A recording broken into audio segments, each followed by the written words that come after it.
Olá a todos, Ronaldo Paiva aqui e hoje, dando continuidade ao estudo do Evangelho segundo o Espiritismo, vamos iniciar mais um capítulo. Capítulo 17, Sede Perfeitos. E como sugestão de leitura do dia de hoje, itens 1 e 2.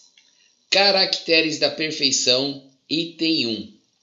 Amai os vossos inimigos, fazei o bem aos que vos odeiam e orai pelos que vos perseguem e caluniam. Porque, se somente amardes os que vos amam, que recompensa tereis disso? Não fazem assim também os publicanos? Se unicamente saudardes os vossos irmãos, que fazeis com isso mais do que os outros? Não fazem o mesmo os pagãos? Sede, pois, vós outros perfeitos, como perfeito é o vosso Pai Celestial. Passagem registrada em São Mateus, capítulo 5, versículos 44, 46 a 48. Item 2. Pois que Deus possui a perfeição infinita em todas as coisas, esta proposição, sede perfeitos como perfeito é o vosso Pai Celestial, tomada ao pé da letra, pressuporia a possibilidade de atingir-se a perfeição absoluta. Se a criatura fosse dado ser tão perfeita quanto o Criador, tornar-se-ia ela igual a este, o que é inadmissível. Mas os homens a quem Jesus falava não compreenderiam essa nuance, pelo que ele se limitou a lhes apresentar um modelo e a dizer-lhes que se esforçassem pelo alcançar. Aquelas palavras, portanto, devem entender-se no sentido da perfeição relativa, a de que a humanidade é suscetível e que mais a aproxima da divindade. Em que consiste essa perfeição? Jesus o disse: em amarmos os nossos inimigos, em fazermos o bem aos que nos odeiam, em orarmos pelos que nos perseguem. Mostra ele desse modo que a essência da perfeição é a caridade na sua mais ampla acepção, porque implica a prática de todas as outras virtudes. Com efeito, se observam os resultados de todos os vícios e mesmo dos simples defeitos, reconhecer-se-á nenhum haver que não altere mais ou menos o sentimento da caridade, porque todos têm seu princípio no egoísmo e no orgulho, que lhes são a negação. E isso porque tudo que sobrecita o sentimento da personalidade destrói, ou pelo menos enfraquece os elementos da verdadeira caridade, que são a benevolência, a indulgência, a abnegação e o devotamento. Não podendo o amor do próximo, levado até ao amor dos inimigos, aliar-se a nenhum defeito contrário à caridade, aquele amor é sempre, portanto, indício de maior ou menor superioridade moral, donde decorre que o grau da perfeição está na razão direta da sua extensão. Foi por isso que Jesus, depois de haver dado a seus discípulos as regras da caridade, no que tem de mais sublime, lhes disse: sede perfeitos, como perfeito é o vosso Pai Celestial. Queridos irmãos em Cristo, fique agora com os comentários do dia de hoje. Até mais, tchau, tchau. Bom dia a todos os irmãos e irmãs dessa caminhada evolutiva, dessas oportunidades divinas de conhecer e aprender mais sobre o Evangelho de Jesus. Dando continuidade ao Evangelho segundo o Espiritismo, hoje vamos iniciar o capítulo 17, Sede Perfeitos, e hoje com os itens 1 e 2, Caracteres da Perfeição. Percebo nesse capítulo que ele é o maior impulsionador dessas análises íntimas, de repensarmos as nossas posturas diante de nós, diante do próximo, diante de Deus. Ser perfeito não existe tempo exato, não existem limites, não existem imperativos. Existe um constante esforço, um passo de cada vez nessa caminhada, mas sempre seguindo, orando, vigiando e nos modelando a Jesus. Temos nesses itens frases onde Jesus nos conclama. Ele nos direciona à aceitação da sobrevivência do Espírito. Para os que buscam viver segundo os valores espirituais, a agirem coerentemente com esses princípios, ele nos dirige de forma reflexiva, da mesma forma com que se dirigia aos seus discípulos. No passado, no presente, portanto, também ao futuro. E para nós, estudar, vivenciar Jesus é aceitar viver como Ele, porque somos todos filhos de Deus. Sabemos que é muito fácil amar quem nos ama, conviver com quem comunga dos mesmos interesses, com quem pensa e vive mais ou menos de acordo como nós. E Jesus, o nosso guia, que veio a todos para nos mostrar a evolução, trazer a humanidade para que possamos procurar a viver sem fazer mal aos outros, nos esforçando sempre no bem. Ele é o nosso modelo de perfeição, perfeição para a humanidade. Demonstrou em suas palavras e no seu viver, em toda a sua vida, como deve agir um filho de um pai perfeito. E ele vai além. Manda que amemo-nos uns aos outros. Os nossos adversários, aqueles que chamamos de inimigos, aqueles que não simpatizam conosco, que nos caluniam.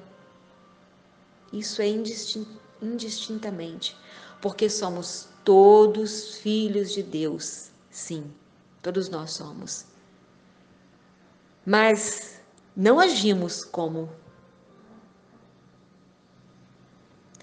Fazer nascer o seu sol sobre bons e maus, e vir chuva sobre justos e injustos, dando a todos os seus filhos a mesma origem, o mesmo potencial intelectual e moral, as mesmas oportunidades de desenvolvimento, a mesma destinação.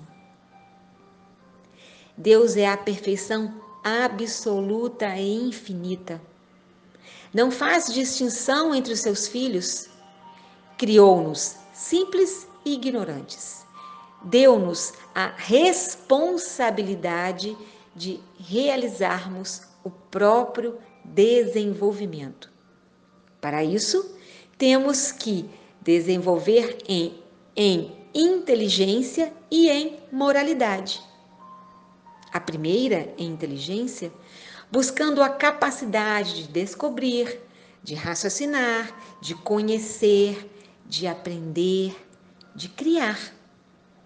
E a segunda, em moralidade, no desenvolvimento das qualificações morais, levando o nosso raciocínio à sensibilidade para o bem, para o belo, direcionando as qualificações intelectuais no viver cotidiano, tornando-nos seres morais, ou seja, buscando sempre fazer o bem, não causando sofrimento aos outros e nem a nós mesmos.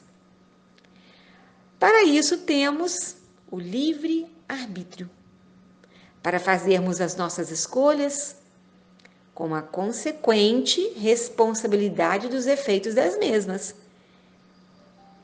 Reencarnamos em mundos materiais tantas vezes quantas forem necessárias para esse desenvolvimento, até atingirmos a perfeição relativa às nossas capacidades e possibilidades, tornando-nos sábios, bons e felizes.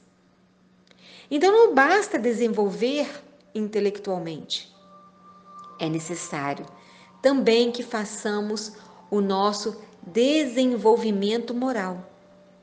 E Kardec afirma nessa frase: a essência da perfeição é a caridade, na sua mais ampla acepção, porque ela implica a prática de todas as outras virtudes. E Jesus mostra a caridade, que é o amor em ação.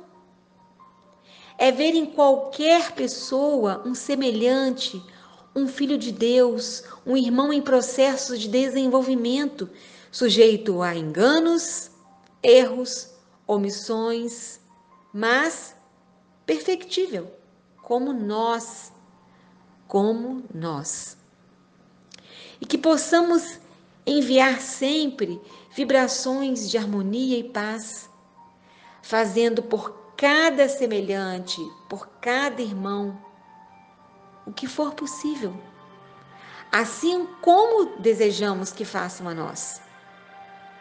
Kardec argumenta que os resultados de todos os vícios e mesmo dos mais simples defeitos alteram o sentimento de caridade, porque todos nascem do egoísmo e do orgulho, que são a negação da caridade. Tudo que exalta a pessoa, que coloca em primeiro lugar, no centro das atenções ou acima dos outros, enfraquece ou impede os princípios da verdadeira caridade. E quais são esses princípios? A benevolência, que é a boa vontade com o próximo. A indulgência, que é a disposição de perdoar os irmãos. A abnegação, que é a renúncia e sacrifício em favor do próximo. E o devotamento, que é a dedicação inteira aos irmãos, aos nossos semelhantes. Por isso, ser caridoso é agir, é ação. Esquecer de nós, na boa vontade para com todos, com paciência e atenção, dispondo a desculpar, a perdoar todas as faltas, todos os erros, renunciando e sacrificando em favor dos outros e devotando ao bem dos semelhantes, de forma consciente, com prazer, assim como Jesus fez e faz. Enquanto a isso não chegarmos, não nos esforçarmos para atingir, seremos imperfeitos, porque somos espíritos em desenvolvimento e só depende de nós. Por isso, Kardec diz que o amor ao próximo, estendido até o amor dos inimigos, não podendo aliar-se com nenhum defeito contrário à caridade, é sempre por isso mesmo o indício de uma superioridade moral, maior ou menor. E conclui, afirmando que o grau de perfeição está na razão direta da extensão do amor ao próximo. Compreendendo esse raciocínio, percebemos o quanto estamos distantes da perfeição que podemos atingir. O quanto precisamos estar atentos a tudo que sentimos, pensamos e agimos. Para continuarmos nessa caminhada evolutiva, que já podemos reconhecer um avanço, se pensarmos nos seres primitivos e rudes que já fomos, e também como estamos nos permitindo a essas reflexões diárias, estudando o Evangelho de Jesus, porque já estamos no 17º capítulo e estamos expandindo a nossa percepção, a nossa capacidade de sentirmos seguidores do Cristo.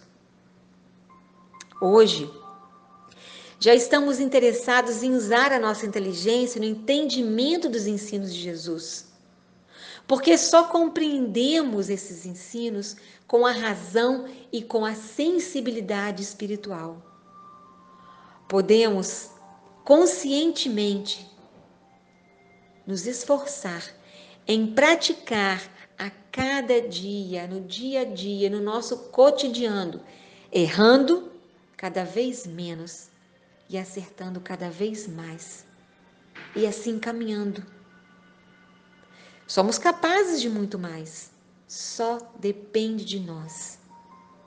E que Deus, Pai eterno, em sua infinita misericórdia e bondade, possa nos amparar nessa reforma íntima, nesse processo, nesses momentos de reflexão e ajustes. Gratidão, Senhor, por nos proporcionar esta doutrina tão edificante, tão consoladora, e nesses ensinos que são bênçãos necessárias ao nosso caminhar. Que assim seja. Graças a Deus.